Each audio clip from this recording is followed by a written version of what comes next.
Class जैसा कि last class में हमने डिस्कशन किया था कि relative lowering of vapour pressure क्या होता है। ठीक है, क्वालिटेटिव प्रॉपर्टी में 4 पार्ट्स का पहला पार्ट हमने क्या किया था, कंप्लीट कर लिया था। उसमें कुछ चीज़ें रह गई थी।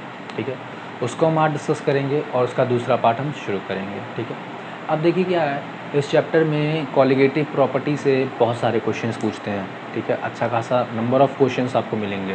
ठीक है, अब वो कितने क्वेश्चंस होंगे ये आपको पढ़ना पड़ेगा। ठीक है, क्या होता है ना कि क्वालिटेटिव प्रॉपर्टी से आपको कम से कम 3 से 4 क्वेश्चंस एग्जामिनेशन में बहुत आराम से मिल जाएंगे। ठीक है, एग्जामिनेशन में बहुत आराम से मिल जाएंगे। जेईई मेन में कम से कम 2 क्वेश्चन पूछेगा, 2 नहीं तो 1 तो ज़रूर पूछता है हर साल में। नीट में 2 क्वेश्चन पूछ लेगा, बेहिसाब पूछता है क्वेश्चन। ठीक है, 2 क्वेश्चन यानी 8 नंबर, भैया बहुत है 8 नंबर। यहाँ एक क्वेश्चन के लिए पूरा चैप्टर पढ़ डालते हैं हम लोग। ठीक है, चलिए अब देखिए क्या था ना, जो मैंने लास्ट में कुछ पॉइंट लिखवाया था द रिलेटिव, देखिए मैं लास्ट में कुछ पॉइंट लिखवाया था जो था the relative lowering of vapour pressure for binary solution containing non volatile solute and volatile solvent equal to the mole fraction of solute. ठीक है, अब ये क्या कह रहा था, इनको हम मैथमेटिकल अप्रोच करते हैं। ठीक है, देखिए क्या बोल रहा था, जहाँ छोड़े थे उसके नीचे से लिखना शुरू करेंगे। देखिए P1 naught minus P1 upon P naught 1 equal to n mole fraction of N2 plus N2 is equals to W2 upon M2। ये कितना होता है, W1 upon M1 plus W2 upon M2।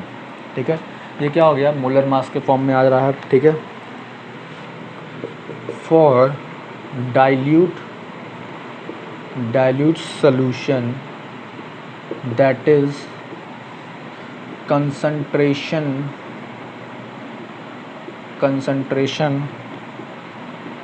less than 5%, N2 यानी N2 क्या है, बहुत ही छोटा है और N1 क्या है, N2 के कंपैरिजन में बहुत ही बड़ा है।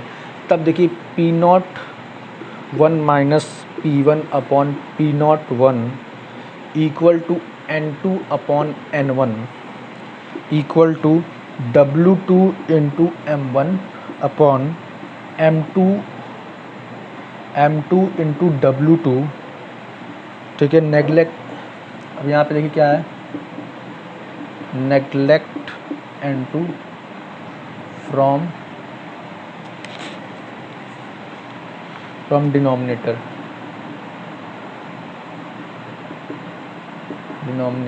ठीक है, अब देखिए क्या है भैया, अगर हमने पार्शियल प्रेशर निकाला है वेपर प्रेशर, ठीक है, तो हमको ये फार्मूला हमें मिला था, ये हमने क्या किया, उसको मोलर मास के फॉर्म में कर दिया। ठीक है, मोलर मास के फॉर्म में कर दिया जब सोल्यूशन बहुत ही डाइल्यूट हो।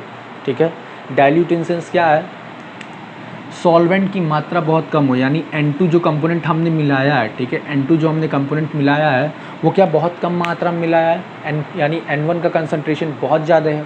ठीक है, तो अब यहाँ पे क्वेश्चन क्या होगा, यहाँ पे हम क्या करेंगे, ये N2 जो है ना N1 प्लस N2, ठीक है, तो N1 में बहुत ज़्यादा फ़र्क नहीं लाएगा। अगर आप ऐड वन में ठीक है 0.0000000001 ऐड कर देंगे तो ये 1 में कुछ ज़्यादा खासा फ़र्क नहीं ला रहा है ना। ठीक है, अगर आप यहाँ 3 डिग्री से भी 3 डिजिट से भी ऐड कर दें तो क्या हो रहा है, काफ़ी ज़्यादा फ़र्क नहीं ला पा रहा है। ठीक है, तो इसीलिए हम N2 को क्या करेंगे, नेगलेक्ट कर देंगे, जो कि 0.5% से भी क्या होगा, कम होगा। ठीक है, इसलिए हम क्या कर रहे थे, यहाँ पे N2 को नेगलेक्ट कर रहे हैं। अच्छा, नेगलेक्ट करने के बाद क्या हो रहा है, N2 अपॉन N1 हो जा रहा है। ठीक है, ये कर दे रहे हैं और N2 को हम क्या कर देते हैं, नेगलेक्ट कर देते हैं। ठीक है, इसको नोट करिए जल्दी से।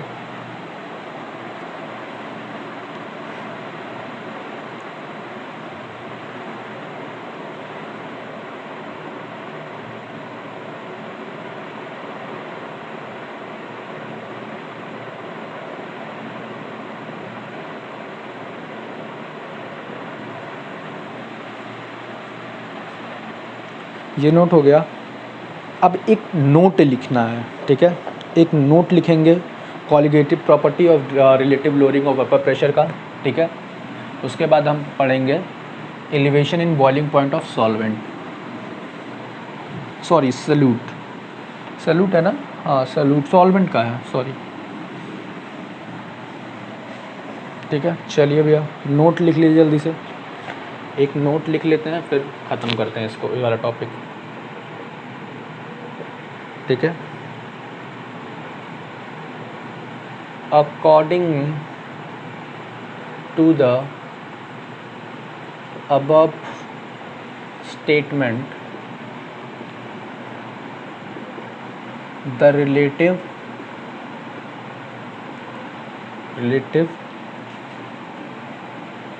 lowering of vapor pressure depend upon molar concentration of solute, not its nature. Therefore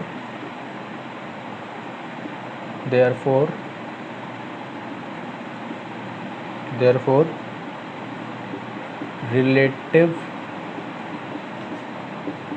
lowering of vapor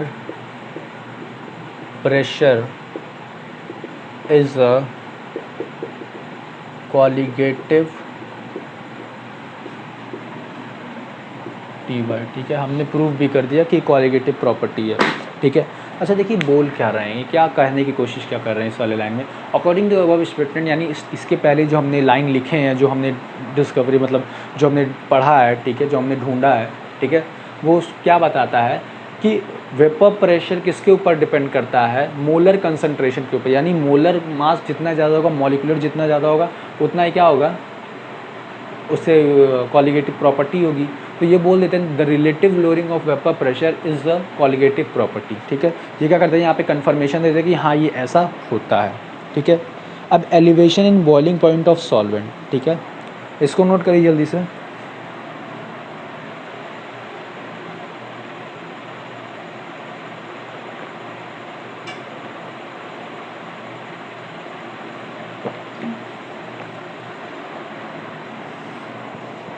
ये नोट हो गया। अब हम पढ़ेंगे ना elevation in boiling point of solvent, यानी बॉइलिंग पॉइंट क्यों बढ़ जाता है सॉल्वेंट का, ठीक है, सॉल्वेंट का बॉइलिंग पॉइंट क्यों बढ़ जाता है। चलिए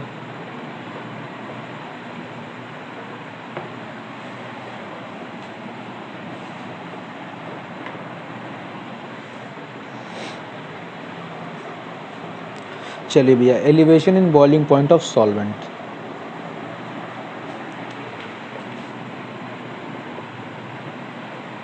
elevation in boiling point of solvent, ठीक है, ये हमारा है। चलिए इसके बारे में पढ़ते हैं। The boiling point of a liquid is defined as that temperature at which the vapour pressure equal to atmospheric pressure, ठीक है। बोल रहा है कि किसी भी लिक्विड के बॉइलिंग पॉइंट को डिफ़ाइन करना हो तो वो कैसे डिफाइंड होता है, the boiling point of a liquid is defined as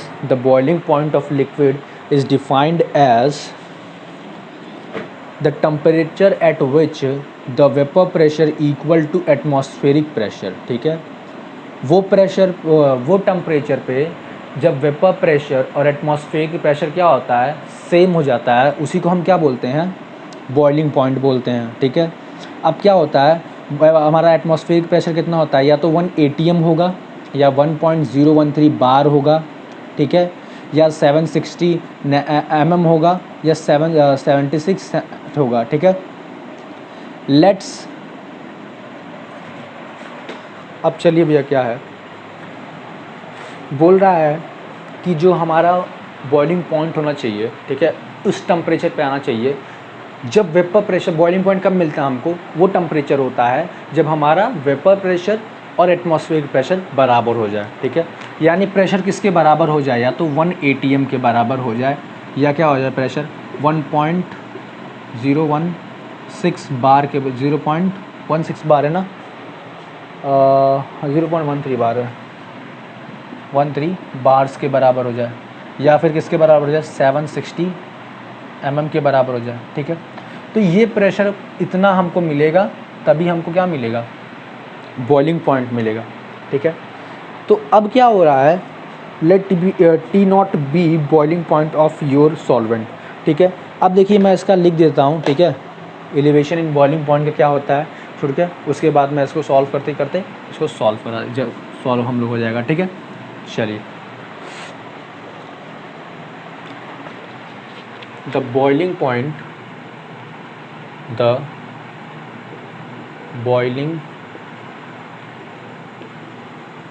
of a liquid is defined as that temperature at which the vapor pressure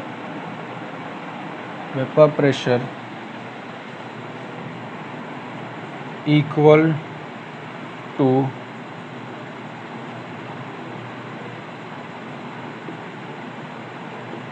atmospheric pressure, that is either 1 bar, 1.013, either 1 atm, either 0.13 bar, 760 mm और 776 centimetre, ठीक है, ये हो जाए, ठीक है। तो अब हम क्या मानते हैं, let T naught be boiling point of our solvent and TB is boiling point of solution. Therefore, increase in boiling point is equals to delta TB, which is equals to TB minus T not B, ठीक है, ये होगा हमारा, ठीक है। अब देखिए क्या है, यही हमारा क्या होगा, एलिवेशन इन बॉइलिंग पॉइंट। चलिए भैया देखिए क्या बोल रहा है कि अगर हम अपने सॉल्वेंट का T not B boiling point है, ठीक है, और TB क्या है, हमारे बॉइलिंग पॉइंट है सोल्यूशन का, ठीक है। तो एलिवेशन इन बॉइलिंग पॉइंट क्या होगा, यानी बॉइलिंग पॉइंट कितना बढ़ रहा है, ठीक है, बॉइलिंग पॉइंट कितना बढ़ रहा है, वो किसके ऊपर डिपेंड कैसे आ जाएगा, delta TB which is equals to TB जो हमारा सोल्यूशन का है, माइनस T नॉट B जो हमारा पहले था, ठीक है, पहले कम था, ठीक है, और अब क्या हो रहा है, बढ़ जा रहा है। तो कितना बढ़ रहा है वो हमारा क्या मिल जाएगा, delta TB it is equals to elevation in boiling point. Elevation in boiling point किसकी वजह से आ रहा है, इसकी वजह से आ रहा है, ठीक है। एक बार फिर से सुनिए ज़रा ध्यान से, क्या बोलने की कोशिश कर रहा है, बोल रहा है वो टेम्परेचर जब vapour pressure of solution is equals to the pressure at the atmospheric pressure, ठीक है, यानी जो प्रेशर वेपर लगा रहा है, ठीक है, वो किसके बराबर हो जाए, एटमॉस्फेरिक प्रेशर के बराबर हो जाए, उसी को हम क्या बोलते हैं, बॉइलिंग पॉइंट बोलते हैं। उसी टेम्परेचर पे हम क्या निकालते हैं, उसका बॉइलिंग पॉइंट निकालते हैं, ठीक है।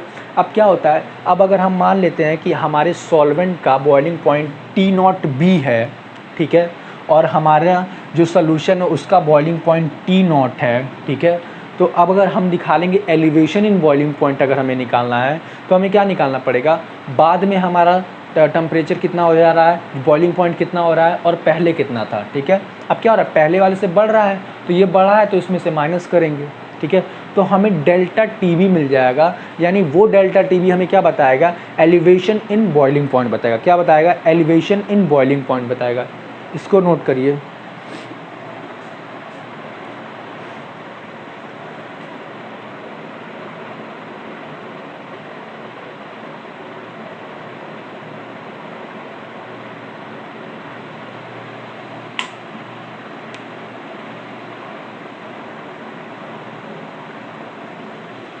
चलिए भैया, ये नोट हुआ आप लोग से। अब देखिए क्या है, elevation is boiling point which is equals direct molarity. अब देखिए क्या होगा, इसको मैं इरेज कर दे रहा हूँ, इसको लिख लिया ना आप लोगों ने, एक बार और देख लीजिए। ठीक, चलिए अब मैं मिटा रहा हूँ, ठीक है।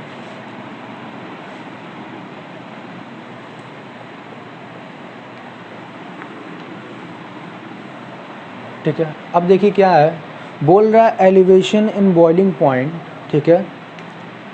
एलिवेशन इन बॉइलिंग पॉइंट, ये क्या होगा, डेल्टा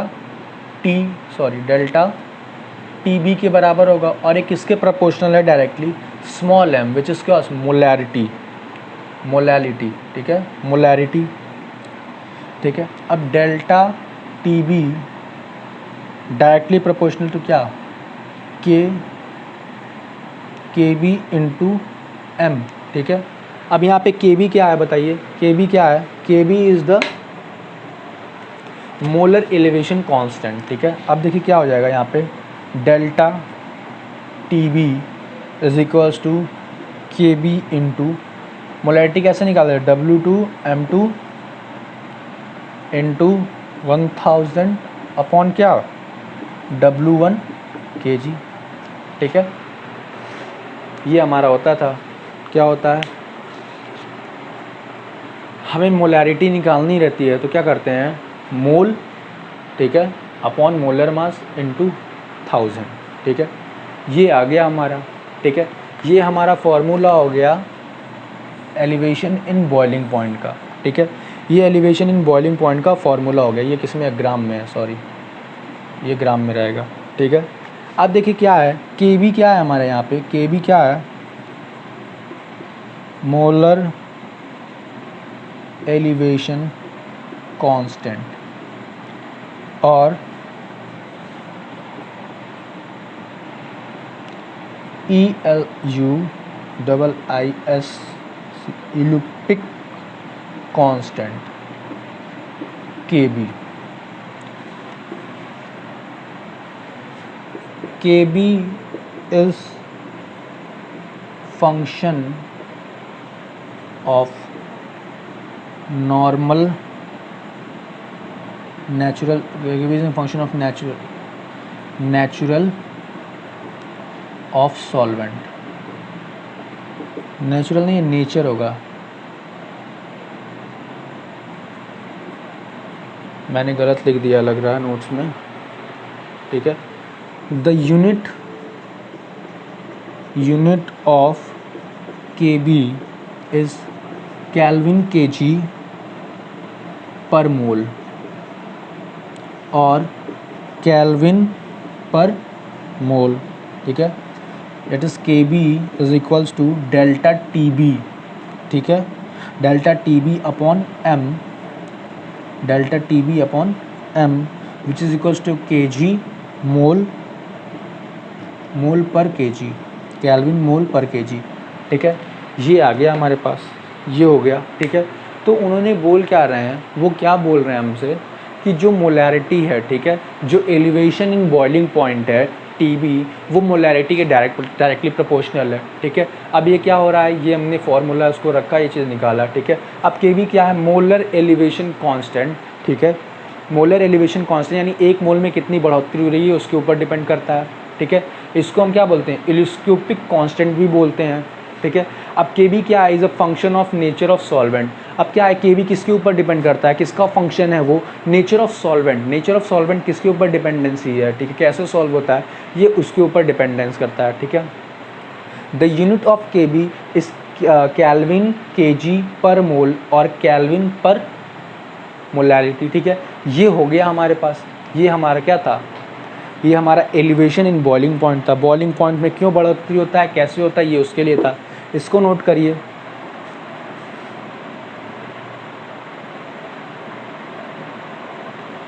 इसको जल्दी से नोट करिए, हम आगे का टॉपिक देखें।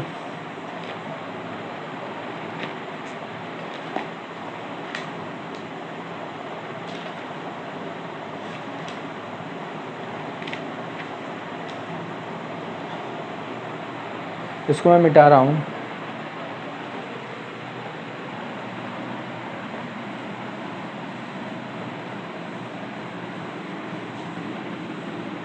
अब हमको क्या करना है, इसको भी तो प्रूफ करना है ना कि कैसे ये उसके बराबर हो रहा है, ठीक है। अब देखिए क्या है ना, जो मोलर एलिवेशन कांस्टेंट था, ठीक है, उसको हम कैसे सॉल्व करते हैं, ठीक है, उसकी यूनिटी कैसे निकलती है, उसको हम कैसे उसका वैल्यू निकालते हैं, ठीक है, ये सब के बारे में हम पढ़ेंगे, ठीक है। एक नोट देखेंगे कैसे बनता था, ठीक है। चलिए, तो पहले तो हम इसका देख लेते हैं, मोलर एलिवेशन कांस्टेंट, ठीक है।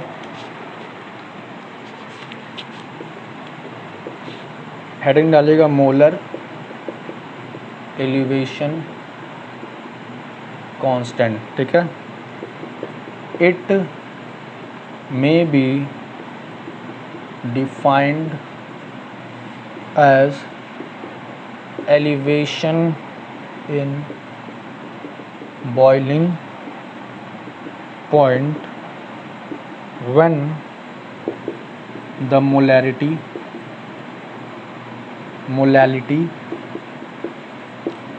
of solution is unity मतलब क्या होता है, 1 होता है, यानी delta TB is equals to KB into M, delta TB is equals to KB into 1, ठीक, बिकॉज क्या M इज इक्वल्स टू 1 हो जा रहा है, ठीक है। यानी डेल्टा TB क्या आ गया भैया, KB के बराबर आ गया क्या।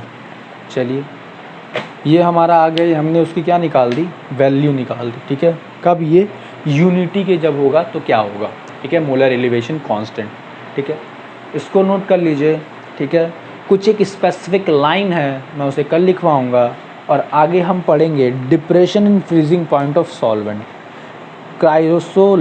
क्राइसोस्कोपी, ठीक है, depression in freezing point of solvent, ठीक है। अब ये क्या है ना, ये थोड़ा बड़ा है, depression in freezing point of solvent बहुत बड़ा है, ठीक है, बहुत बड़ा है। इसको थोड़ा सा आप लोग पहले भी NCERT से या किसी साइड बुक से पढ़ लीजिएगा, तब पढ़ाने में मज़ा आएगा। आज के लिए इतना ही, मिलते हैं नेक्स्ट क्लास में।